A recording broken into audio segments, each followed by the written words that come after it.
guys, welcome back. This is video number 2 of the fudge, and you can see that it is at the soft ball stage.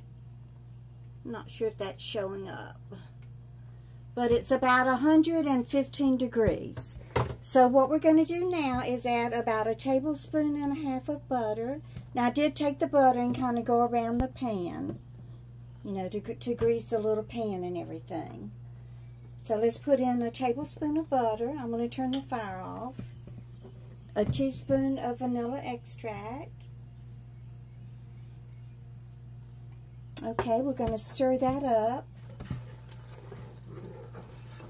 Now the recipe does call for a cup of pecans, and so I had a few walnuts and pecans, so I'm just going to put a mixture of that in my fudge.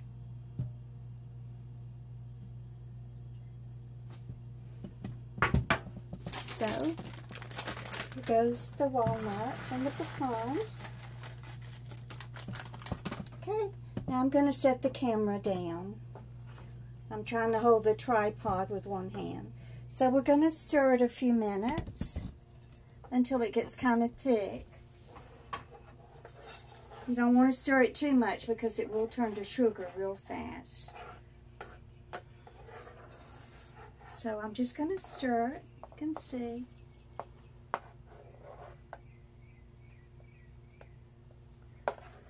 As soon as it gets kind of thick, then I'll pour it in my little pan, and after about 30 minutes we can cut it and eat a piece of it.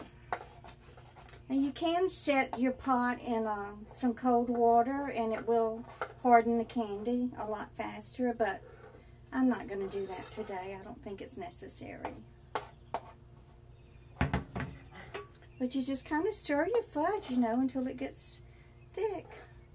I will leave the recipe down below in the description. It's so simple, and it's so easy and delicious and easy cleanup. It doesn't really make much of a mess.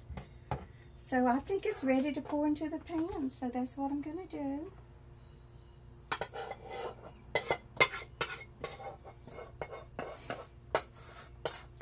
You know, when I was telling the story earlier about Milton Hershey and how he started his Hershey candy business there in Hershey, Pennsylvania, you know, that area was and still is today full of dairy farms. Now, when I was growing up,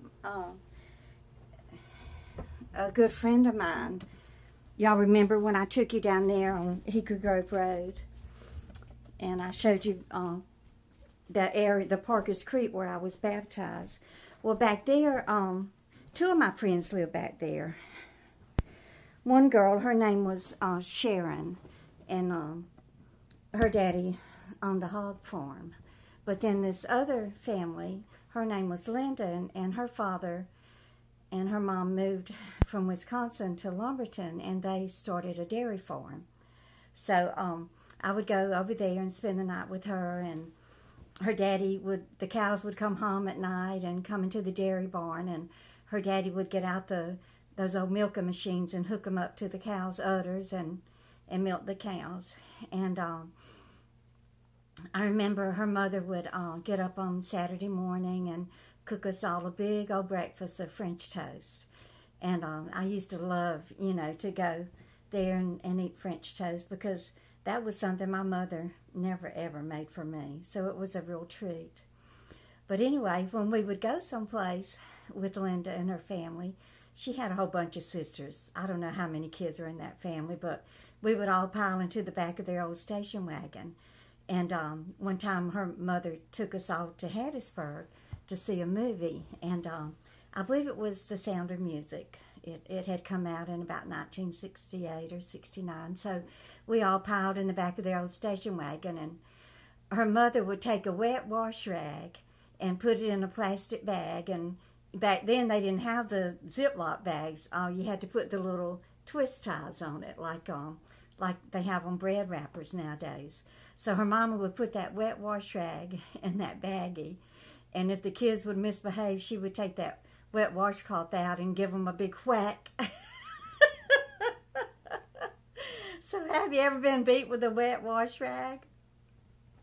But anyway, those were just good old days. And so what we're going to do now, since I don't edit and I'm not going to be stopping the video, what I did, I made a batch of fudge yesterday so that I could show you the finished product. So, you know, while the batch that I just made is still cooling off, it'll be at least an hour before I can cut it. I'm going to show you what the finished product looks like. So let's go back in the kitchen. I appreciate y'all bearing with me. You know, I'm just learning and everything. So we're going to get some ice cold milk out of the freezer. I already got my glass of milk. Now this is the fudge that I just made. And like I said, it'll probably be at least an hour before it's cool enough to cut. And then this is the batch that I made yesterday. And here's me a big old chunk. So I'm going to take a bite of it and let you know how it tastes. You see the nuts in there. Oh, it's so good. I'm going to wash it down with this ice cold milk. So y'all, the recipe is going to be below in the description. And go make you a batch today. Thanks for watching. Bye.